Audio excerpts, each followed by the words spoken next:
Rádio CT apresenta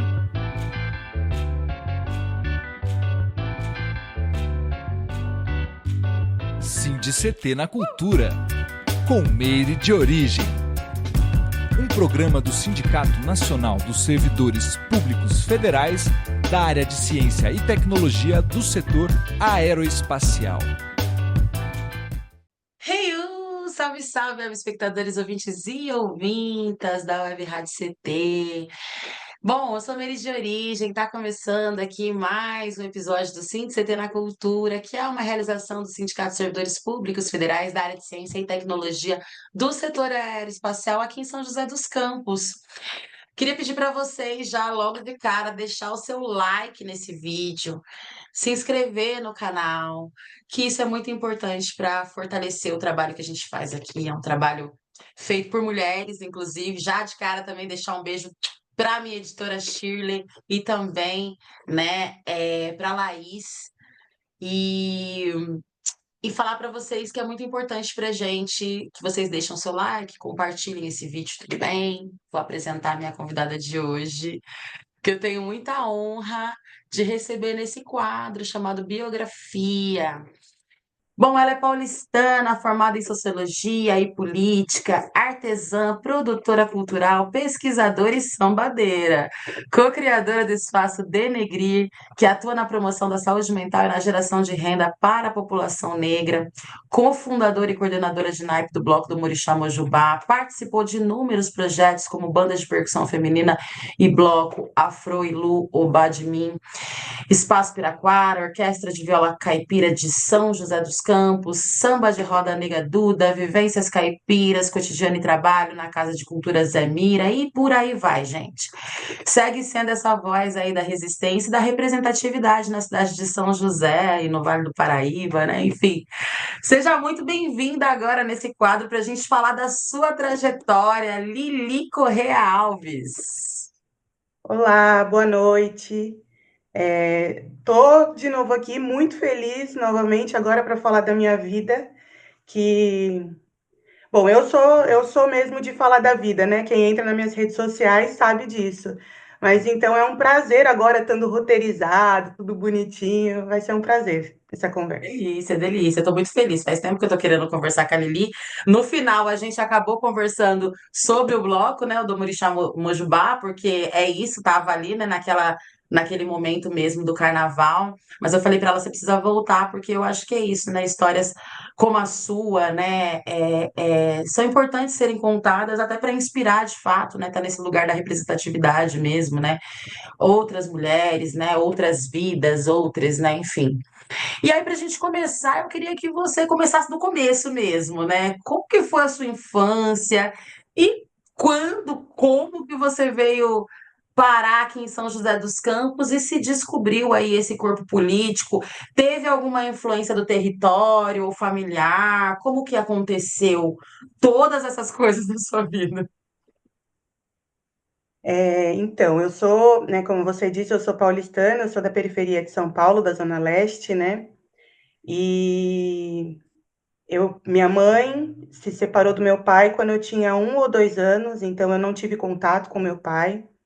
Minha mãe é uma mulher branca, meu pai é um homem negro, e eu cresci, e essa família da minha mãe acolheu a minha mãe com 2 filhas pequenas, e a gente cresceu naquela família ali, recebendo muito amor, né? Então, os tios foram pais, é de fato como a comunidade ancestral se posiciona, né? Todo mundo é Sim. mãe, todo mundo é pai, todo mundo é tio, não tem tio, é pai também, a avó vira mãe também, só que eram pessoas brancas. Então, um corpo negro, né, pardo, crescendo com aquela família branca. Me deu toda a estrutura que eu pude ter.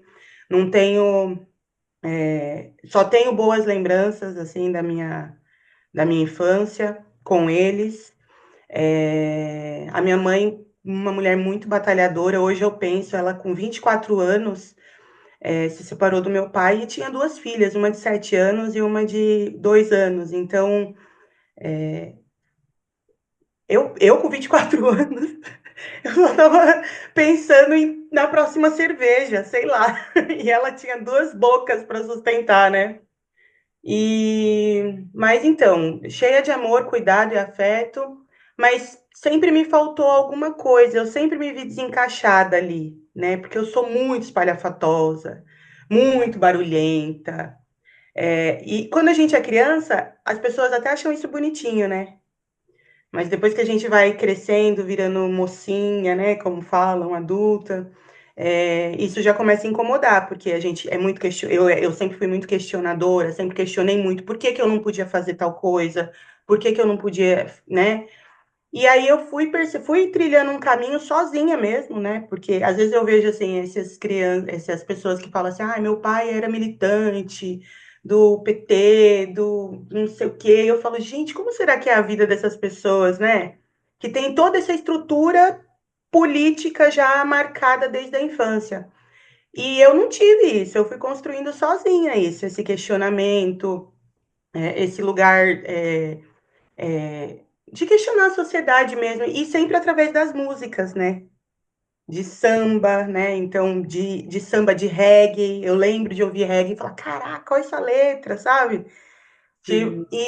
E a música sempre teve ligada nisso, assim, nessa construção individual política, né? E aí, por conta disso, eu caí na faculdade de sociologia, né? E aí, cara, aí é loucura, né? Pum, Porque estourou o cérebro. é, Ferveu. e aí tudo que você conhece vai por água abaixo, né? Porque diferente da de uma parte, não da grande maioria, mas de uma parte muito expressiva da faculdade, dos meus colegas, eu estava conhecendo aquele mundo naquele momento, né? Conhecendo a universidade, conhecendo os processos filosóficos todos que levaram ao conhecimento social, e tudo aquilo era muito novo, né? Assim, tipo, eu fiquei meio maluca, porque você vai desconstruindo todas as suas crenças, né? Então, até então, eu só tinha tido contato com igreja evangélica, né? Não que eu tivesse sido evangélica, minha família nunca obrigou, inclusive, mas era um lugar que eu ia para me sentir um corpo social, né? Era onde eu ia socializar. Daí eu cantava no coral da igreja, tudo. Até ali eu tinha tido isso. Aí quando eu entrei na faculdade, vem todas as questões e desmoronam na sua cabeça e falam: Minha filha, você não tem condições de você acreditar, ter uma crença espiritual e estudar isso daqui." Porque eu só tinha 18 anos, 19 anos, né? E aí ali todas as minhas crenças foram por água abaixo, eu já, né? Mas ali também eu entrei em contato com a cultura, muito forte, assim, muito presente, de forma muito maciça, né? Eu comecei a participar do coral da faculdade, que é da própria faculdade mesmo. E dentro do coral foi quando a regente, a assistente de regente falavam para mim, mas você precisa atuar como produtora, porque é isso que você faz. Eu nem sabia o que era uma produtora cultural, né? E aí foi isso Sim. que eu comecei a fazer sem pensar. É que, na verdade, esses dias eu escrevi sobre mim e falei que o que eu fiz uma mini biografia. E lá estava falando que eu sou socióloga por formação, candomblessista por ancestralidade e produtora cultural por, por vocação, como se fosse vocação. Porque é Sim. uma coisa que está nata em mim, né? Uhum. Eu já fazia isso, eu já organizava as festas da família, era meu, sempre foi meu. Inclusive, isso conversa com a minha espiritualidade, que eu posso até colocar mais para frente, quando a gente for falar Sim. disso. E com a própria ancestralidade, né? Eu acho que Isso, tá nesse lugar também, né? isso.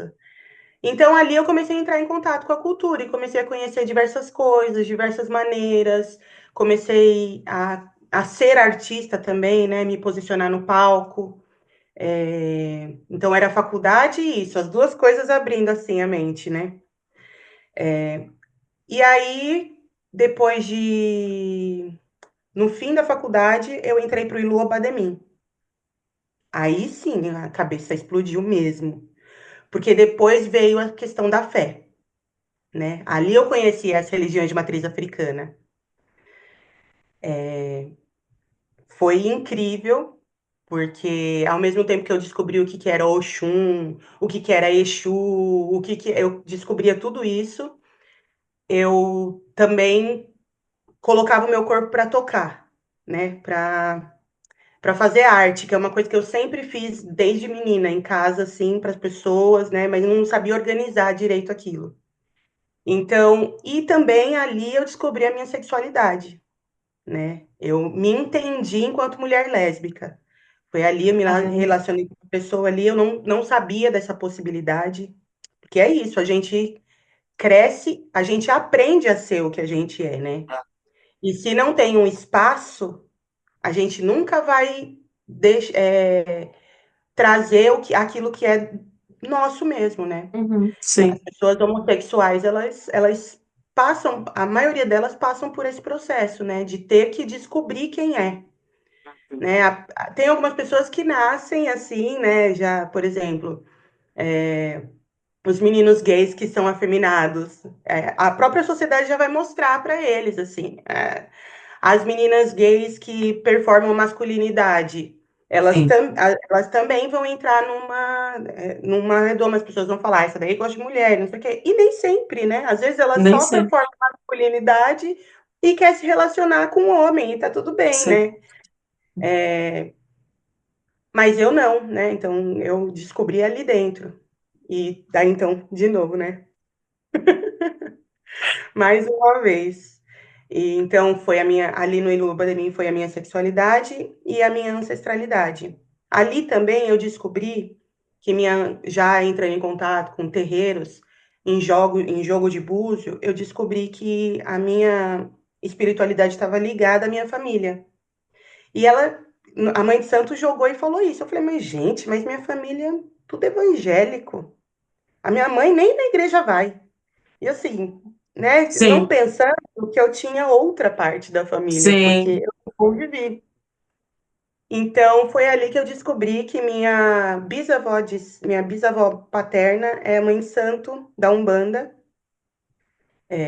Entrando em contato, eu fui saber disso. Então O é uma orixá, herança de fato familiar, né? é, Caraca, o orixá que eu carrego, que é Oxum, também é de família.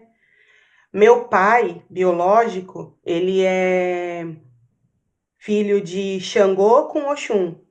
E eu sou filha de Exu, de Oxum com Xangô.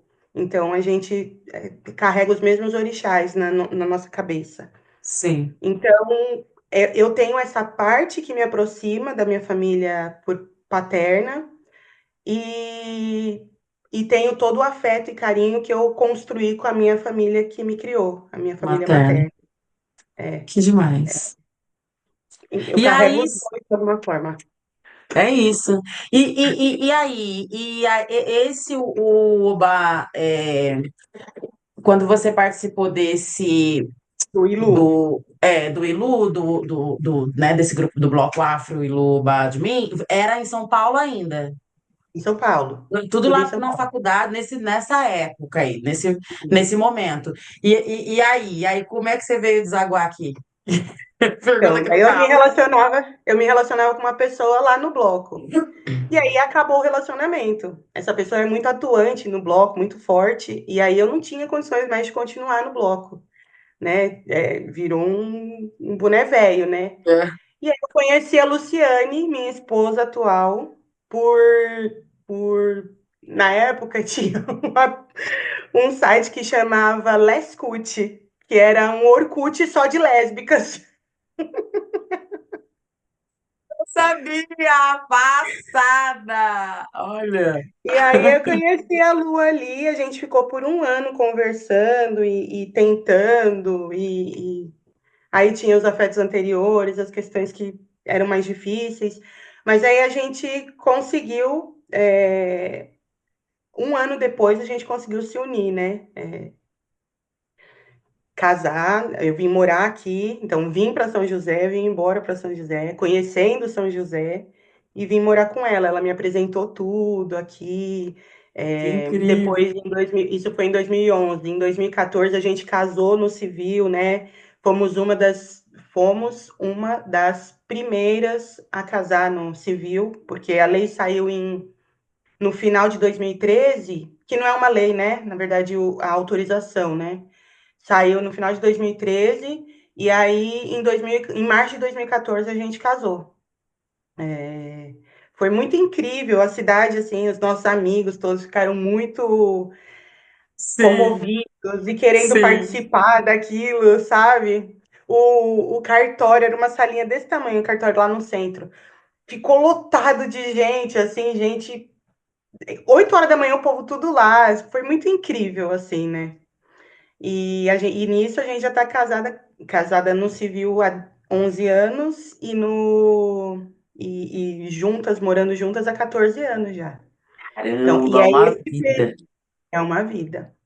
E é nesse período que que eu também tô morando em São José. Então eu vim para casar, né? Eu falo assim, igual as moças Que antigas. é um amor arrebatador, uma coisa louca, adoro.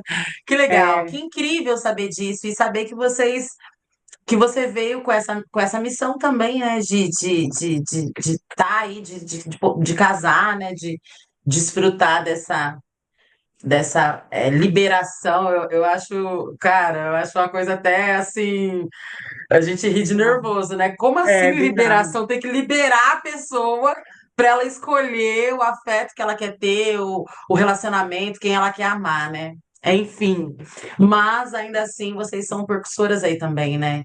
Uma das, né, dentro disso aí, isso é muito interessante. Eu acho que mais uma vez fala sobre representatividade também, né? Assim, muito massa assim essa história. E você passou inclusive nesse agora, né, mais recente, durante todo esse turbilhão, por um processo bem desafiador, inclusive, que foi a sua cirurgia bariátrica, né?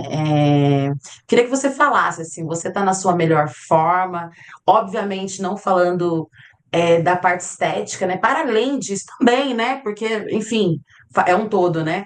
Mas para além disso, e eu achei interessante também, Oli, o projeto que você criou no seu perfil, um samba por semana, para ir mostrando o seu processo, né? Eu acho que isso aí também foi uma coisa inteligente da sua parte, mas assim, muito amorosa também com outras mulheres, porque algumas não querem mostrar, e tá tudo bem também, né? Os processos, mas você se desafiou lá, e eu lembro que tinha semana que você tava mais murchinha, assim, cansado, e tava lá sambando, a sambadeira não para nunca.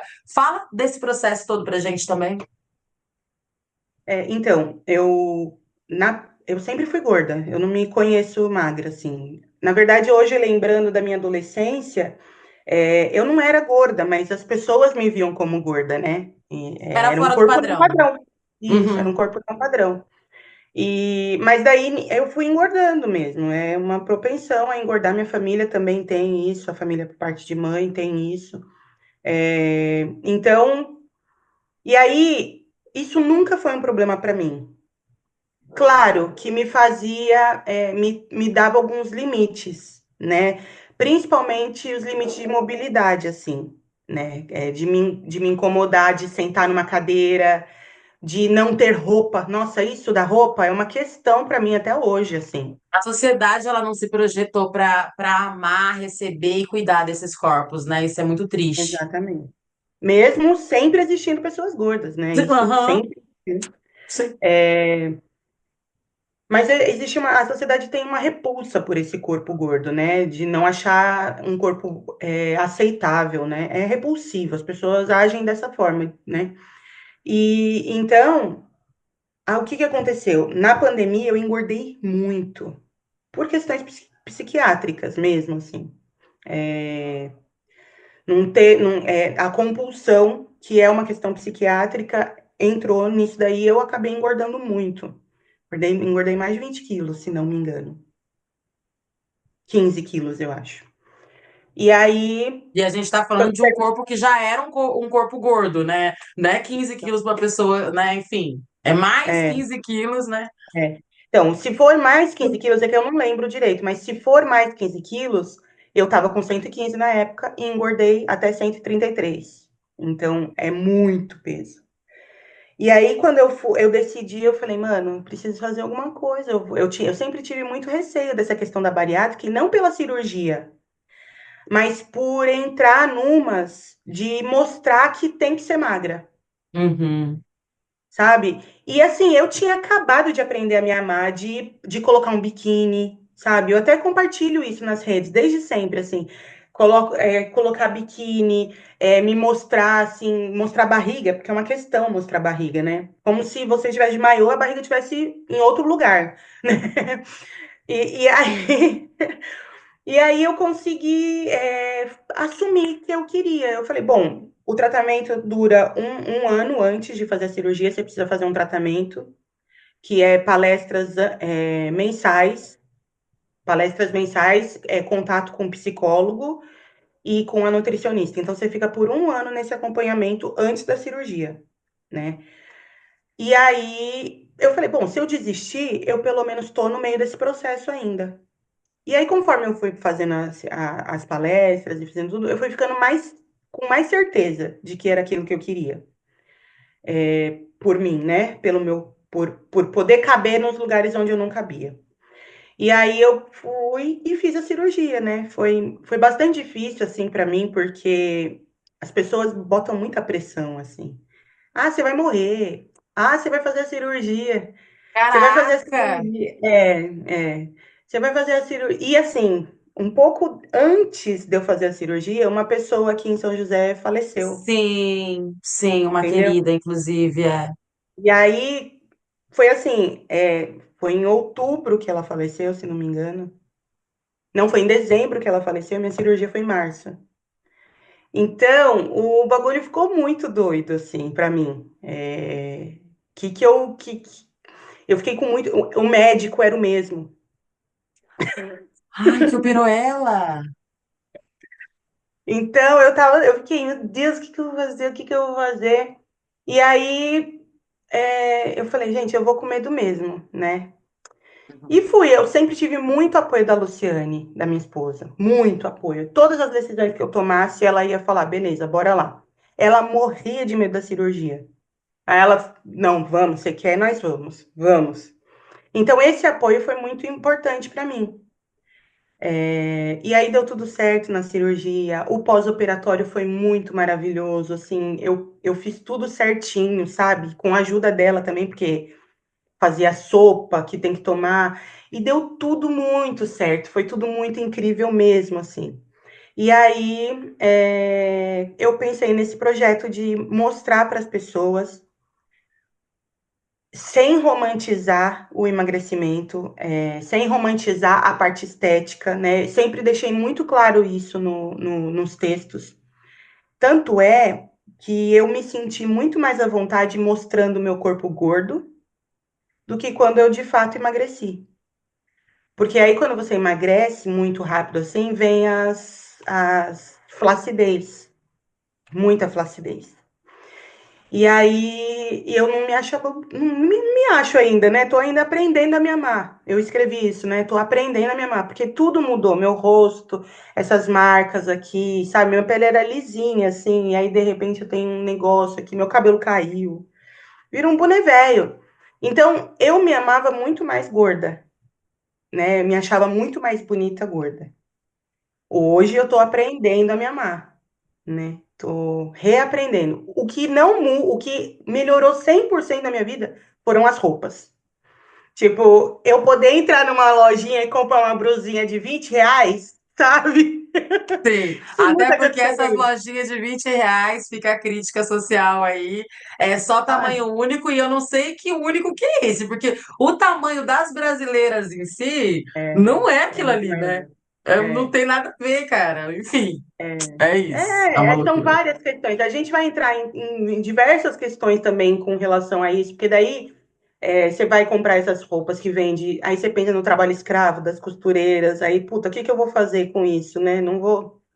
Enfim, são muitas camadas, né? A gente entra numa camada acima da outra, mas o poder entrar na torra-torra e comprar uma brusinha de R$ 20 marcou a minha vida. Então, o caimento das roupas, eu tô muito mais feliz com isso. sem romantizar mesmo a magreza, e sem romantizar, inclusive, a cirurgia, porque é um processo que foi fácil para mim, porque eu tive apoio, mas foi muito dolorido e ainda é, porque Uhum. eu E tenho tem que o continuar lance de pra não poder comer, de ter que ficar tomando líquido, tem muita coisa, né? Que você. frente. Imagina uma pessoa que sofre por compulsão, então acho que tudo tem que ser muito pensado, tanto que você tem que passar por um processo com psicólogos, né? Enfim, terapêutico, senão a pessoa surta mesmo, né? E também você depois. É isso, né? Você. Tipo assim, meio que quase que não se reconhecer, né? Porque, tipo, meio que um corpo sai de você. É isso mesmo. Uma É isso. loucura, né? É uma loucura, a É, pessoa pode pirar. hoje eu tava, uma menina comentou num vídeo, falou assim, nossa, se a gente se vê, por favor, fala comigo, porque eu não vou te reconhecer, né? Porque é isso, eu sou outra pessoa mesmo, assim, claro que as pessoas mais próximas reconhecem Sim, tudo, total. mas eu entendo as pessoas não reconhecerem, assim, né? Elas sempre me viram gorda, eu nunca fui magra, eu cheguei em São José, eu pesava 106 quilos. Então, todas as pessoas me conhecem com daquele corpo, né? Sim, Mas é sim. isso, assim, eu acho que bariátrica não é para todo mundo. Então, tipo, não adianta você achar que você é gorda e vai fazer bariátrica e vai emagrecer. Não, não é para todo mundo, porque você precisa estar bem psicologicamente. Precisa de um tratamento eterno psiquiátrico, psicológico. Assim, não adianta você falar, ah, já fiz o processo, agora eu paro. Não, porque eu me vi agora nos 6 meses que liberou geral para mim, eu me vi já reaprendendo as outras compulsões que eu tinha, tipo cerveja. E aí eu tive que pausar, parar e voltar para mim mesma e falar, bom, né, você não vai, não pode, você não tem como errar, né? Então, isso é um processo terapêutico, né? É a compulsão. E então, muito cuidado com isso, assim. Entenda que pode não ser para você. E isso coloca a sua vida em risco, porque suas vitaminas caem, você precisa complementar vitamina a vida inteira, para o resto da vida você vai ter que tomar vitamina.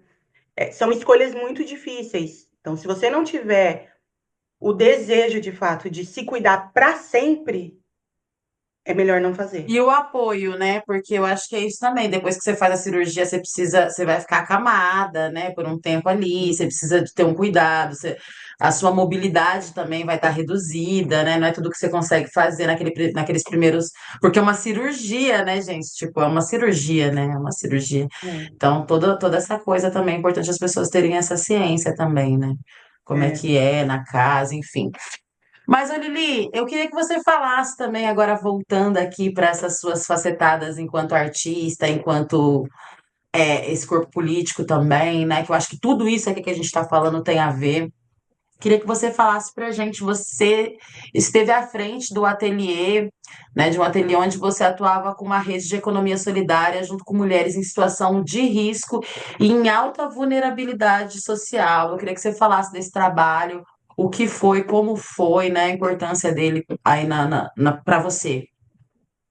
Então, esse espaço, esse ateliê, ele estava dentro do projeto Denegrir, que era eu e a Luciane, minha esposa, que fazíamos, né? Então, a Lu atendia dentro do consultório majoritariamente pessoas negras, ainda atende, né? Majoritariamente pessoas negras, e também era o projeto fazer rodas, grupo com pessoas negras. Hoje ela está conseguindo realizar de outra forma. E eu fazia essa parte do ateliê, né? Do artesanato, economia solidária, fazendo circular dinheiro entre as pessoas que estão em vulnerabilidade social. Eu tive contato com essas pessoas quando eu trabalhei no abrigo, em 2019, no abrigo de mulheres LGBT em situação de rua, com o Centro Dandara. O Centro Dandara que geria esse abrigo. É, E ali foi que, né, com a Marcela, com a Sueli, foi ali que a gente começou a trabalhar essa geração de renda com as meninas, né? E foi um projeto que deu certo. De repente a gente já estava no Sesc, de repente a gente foi viajar com as meninas para Minas Gerais, de repente a gente foi viajar para Sorocaba. Não sei, sabe? As coisas foram acontecendo naquele 2019 e eu não faço ideia nem como, assim, só aconteceu. E aí No final de 2019, a gente abriu o ateliê, né, com o Denegrir. E aí, algumas delas passaram a trabalhar diretamente no espaço. Tem uma delas em especial, que é a Maria das Dores, e ela chegou no abrigo muito mal, assim, muito mal mesmo, porque o uso de drogas também é muito pesado, né? Não é apenas situação de rua, é a droga Sim, também. E ela chegou muito mal no abrigo e conseguiu, assim, com a ajuda de todo mundo, inclusive as meninas do Dandara, assim, a sair desse lugar, a conseguir se limpar, aí se limpando, aí se limpando. E conforme ela ia se limpando, ela ia conseguindo passar uma linha na agulha, sabe? Porque é isso, motor você não tem enquanto você tá nesse estado, né? E aí, conforme foi passando, ela foi fazendo. Aí começou a fazer fuxico. E ela sempre muito empenhada, sabe? A pessoa que, o que que precisa fazer? O que que precisa fazer? O que que precisa fazer? Então, foi um processo de cura para ela, de trocar uma compulsão por outra, né? Como a gente faz na vida. E o artesanato ajudou ela nesse sentido. Então a gente junto conseguiu fazer diversas coisas assim. Inclusive depois que a gente, né, ela conseguiu a casinha dela, né, e aí já estava tudo muito mais estruturado para ela e eu fui me afastando também. Ela escreveu um livro em parceria com a Lidiane, que é lá da Univap, né, a professora ah, Lidiane, que é sim, socióloga também. sim. E E elas escreveram esse livro e elas estão circulando com o livro, assim, sabe? É muito legal Gratificante, né? ver como começou, aonde começou e ver agora ela na casa dela, sabe? Não dá para dizer que é um mar de flores, porque não é, é difícil, uma mulher negra, periférica, né? É difícil, mas tudo que ela conseguiu alcançar, sabe? Então é muito maravilhoso. Às vezes eu vejo uns vídeos dela no microfone, eu falo, acho maravilhoso. Eu fico E ela me chama de madrinha, né? É até engraçado, uma mulher muito mais velha que eu sendo chamada de madrinha, assim. Porque nasceu de Enfim, novo também, né? Nasceu de novo, é, né? é. E aí eu acho que esse projeto, eu fico pensando, porque agora, em 2020, quando chegou a pandemia, a gente fechou, né? Não teve mais continuar o projeto. E Entendi. aí, quando eu penso sobre o Denegrir, eu penso na das dores. Se foi pela das dores, valeu a pena, sabe? Tipo, a gente fez todo esse movimento para quê? Para das dores estar do jeito que tá, né? Incrível.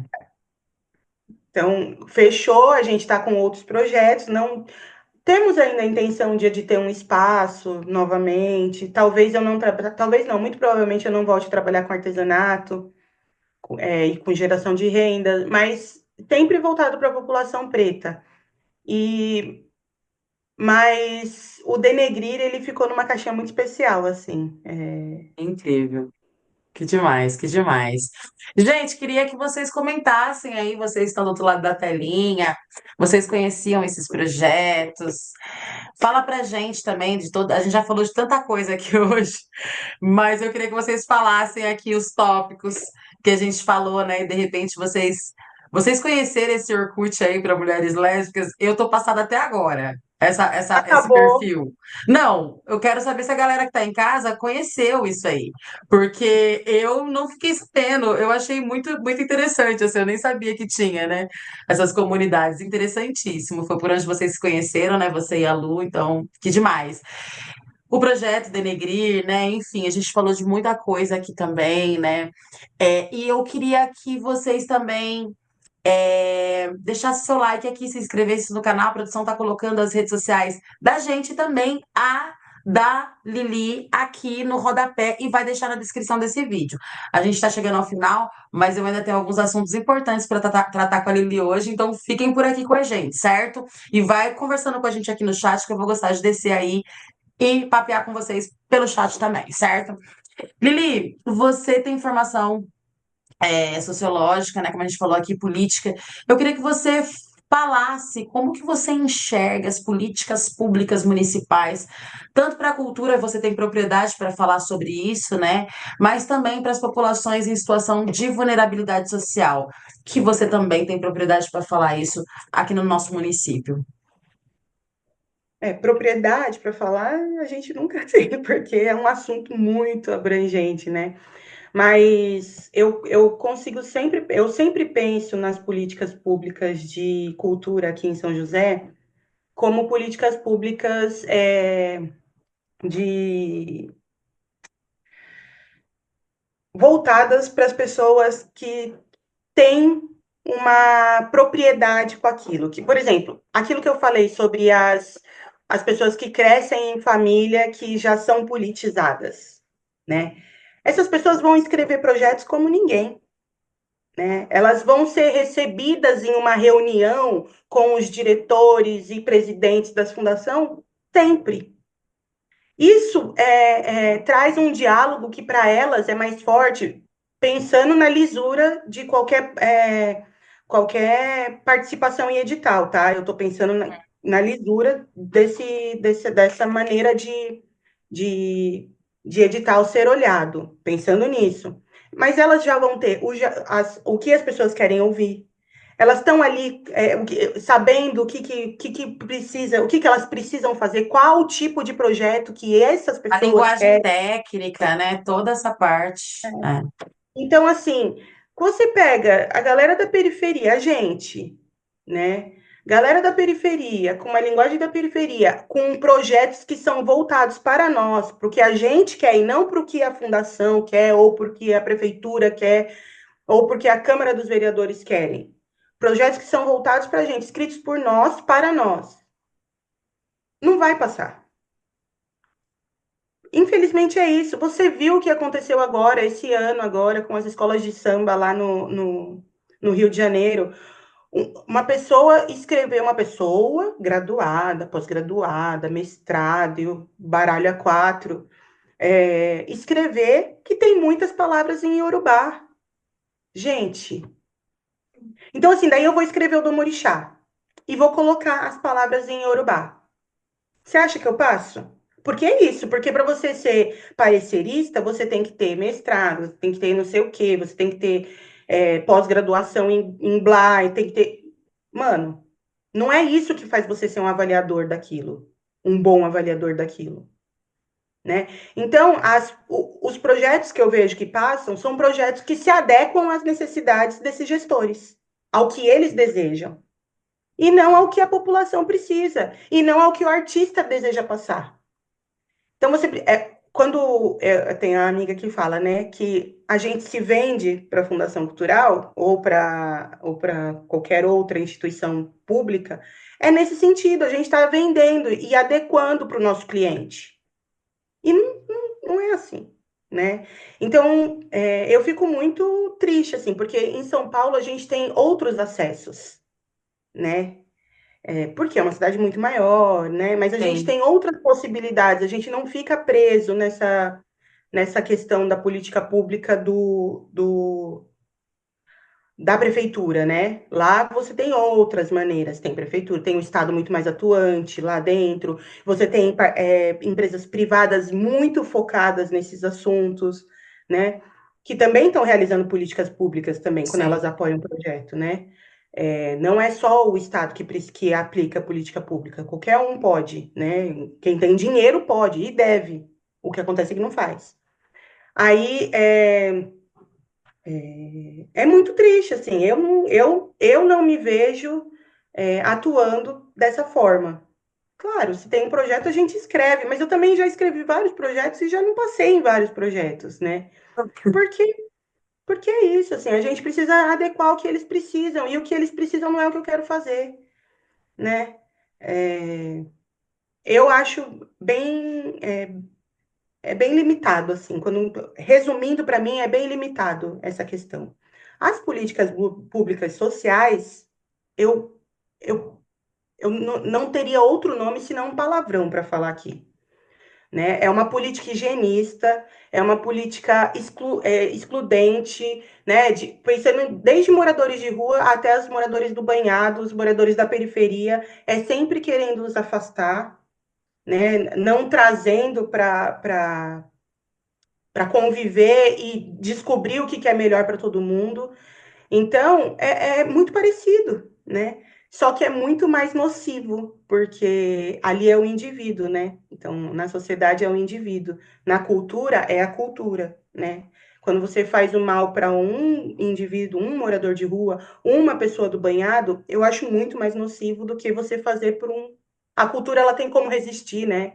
Ela resiste, ela vai se transformando, ela vai se adequando. Agora, o indivíduo ele morre, ele sucumbe, ele adoece, né?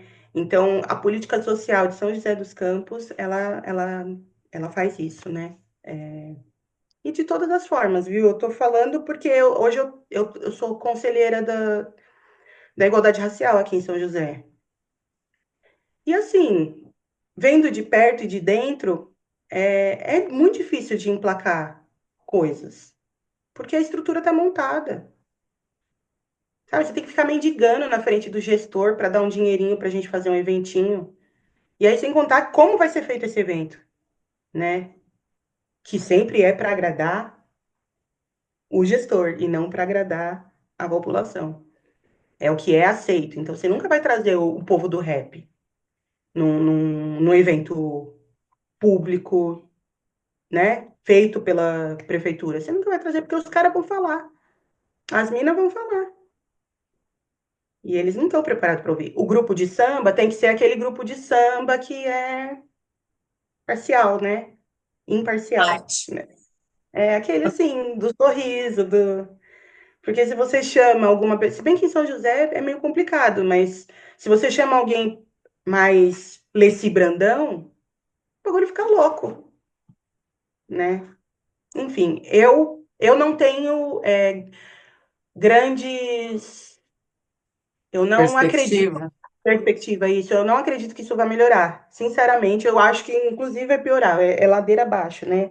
Principalmente depois desse governo que nós tivemos, né? Que agora, mesmo com ele preso ou não, mas mesmo com ele preso, virou uma coisa, né? Ele até tem um termo para ser usado, que é o bolsonarismo, né? E aí as pessoas elas se agarram a isso e vão reproduzindo isso. Então, eu não tenho, de verdade, não tenho mesmo. Eu prefiro trabalhar com a vaquinha, prefiro trabalhar com a rifa, eu prefiro trabalhar com os sindicatos, eu prefiro trabalhar, sabe, de outras formas. Não quer dizer que eu não vá escrever projetos. Eu vou escrever porque é um dinheiro meu também, entendeu? Sim. Mas eu também não tenho grandes aspirações, assim, de que vai dar certo ou de que eu vou ser feliz fazendo aquele projeto, porque vai ter que estar adequado dentro da caixinha deles, né? Exato. Loucura. E Lili, caminhando aqui para o final, como que tá agora aí? O que que você está fazendo? Como que você está se projetando? Agora para, né, para esse ano que já começou e já está quase que no meio. É uma loucura, né? Ultimamente o tempo está passando rápido demais, a gente fica assim, meu Deus, o que que é isso? As pessoas também que quiserem se conectar contigo para contratar os seus trabalhos, né, as paradas todas, enfim, ou para conhecer os trabalhos que você, né, tá aí também junto como o próprio bloco, né, enfim, tantos lugares, né? Como é que essas pessoas fazem? É pelo Instagram mesmo? Mas fala um pouquinho pra gente aí de como que você tá, o que que você tá fazendo agora e como você está se projetando. Agora que o carnaval acabou, abre e fecha aspas, porque não acaba, né? É, Mas agora que dá para respirar, é. como é que tá aí? Eu falei isso hoje, falei isso essa semana com o grupo. Eu falei, gente, Carnaval 2026 já começou, né? Porque não, e diferente do ano anterior, que a gente saiu meio no surto, sabe? Assim, vamos, vamos, vamos, vamos. Agora não, a gente tem um tempo para trabalhar. E aí eu acho que requer, bom, eu falar, né, o que que é. Então eu faço parte do bloco do Morixá Mojubá. É um bloco afroafirmativo de pessoas negras, majoritariamente feito por mulheres, né? As mãos femininas, como As sempre, em toda protagonistas são as mulheres, né? sempre em religiões de matriz africana, a mulher, ela é, né, foi a mulher que baseou tudo isso que acontece até hoje. Essas três rainhas que vieram de África para não deixar que a tradição, que a espiritualidade negra morresse. Então, assim, há de se ter respeito com essas mulheres, né? Mulheres negras, né? Mulher negra não é bagunça. E aí a gente criou esse bloco em 2024, em em agosto de Agosto. 2024, o bloco nasce. A gente consegue sair na segunda-feira que antecede o carnaval, dia 24 de fevereiro, que foi maravilhoso, foi incrível. E foi, inclusive, dia de Exu, se não me engano, né? Foi Dia segunda-feira, de dia de Exu. Exu, toda segunda, é. E aí a gente conseguiu sair dia 24, e aí agora a gente já está começando a recriar os próximos passos, né? Legal. Que é um encontro, eu vou até depois, eu acho que você coloca, né, minhas redes sociais aí. Sim, Então, e do Domorixá também, se puder colocar. sim, vou colocar. Aí lá a gente vai colocar o próximo encontro, a intenção é no dia, que seja no dia 5 de abril, né? Então, para as pessoas que vão chegar, para as pessoas novas. Então, já construir um novo bloco, né? Um novo corpo. E eu acho que esse é um projeto que toma muito tempo e energia, porque mexe com muitas energias, né? Não é fácil você falar de candomblé, você falar de pessoas pretas, né? De ancestralidade preta. Você pode falar, mas você vai ser bastante cobrado. Então é melhor você se cuidar, né? Então não dá para ser da boca para fora, tem que ser espiritual, tem que ser um corpo forte, firme para fazer isso.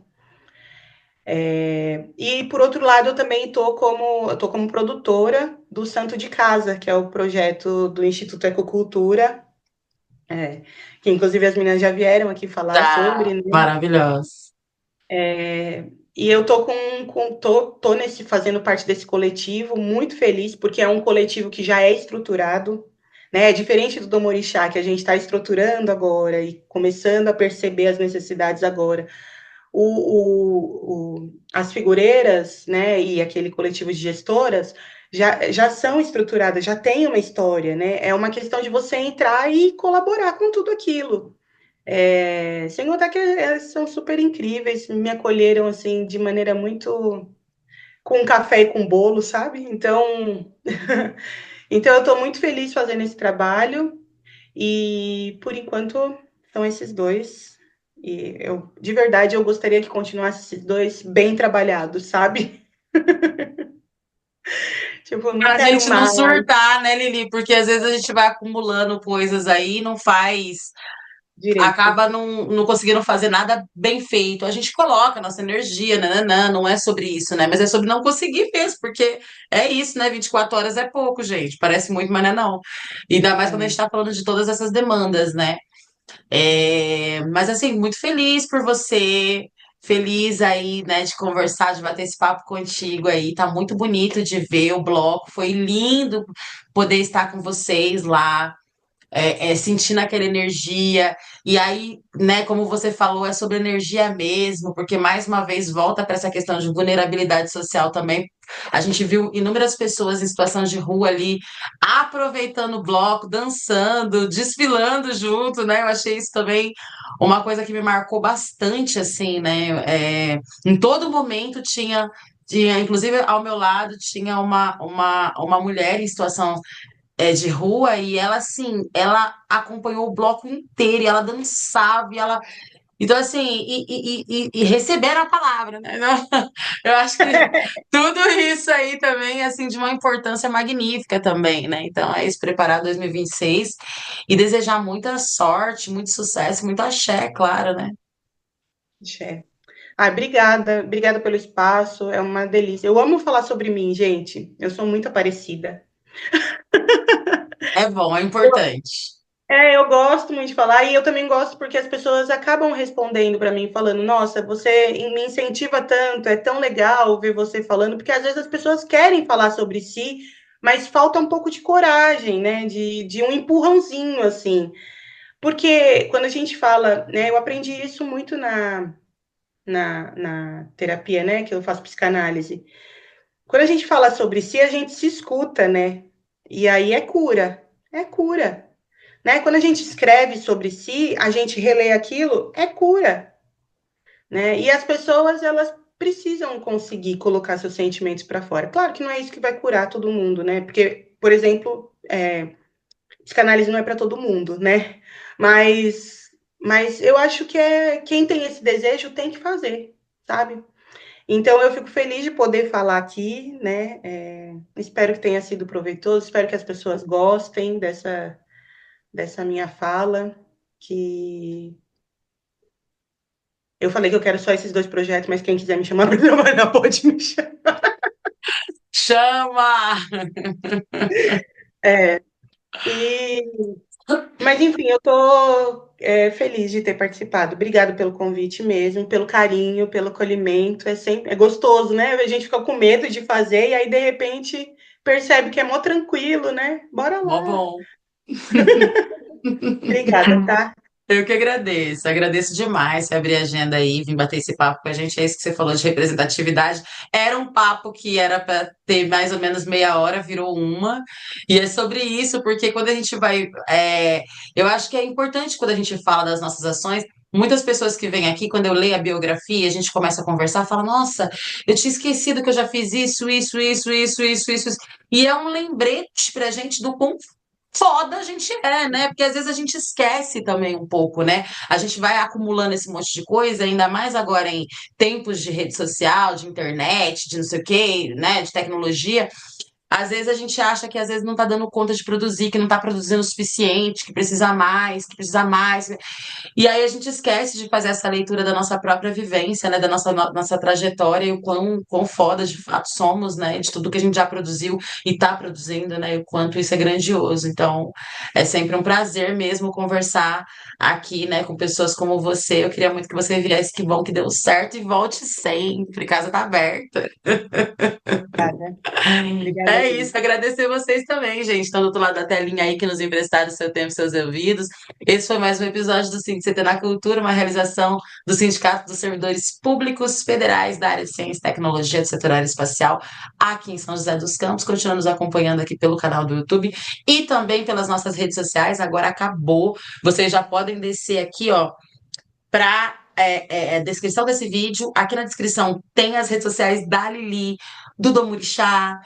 Enfim, vamos nos conectar, porque como eu sempre falo aqui, agora a gente tem essa possibilidade de nos coletivar, nos aquilombar a partir das redes sociais. É super fácil, não paga nada, tudo certo. É isso. Um beijo grande, vejo vocês no próximo episódio. Te vejo em breve, Lili. Parabéns e obrigada. Obrigada. Até. Rádio CT apresenta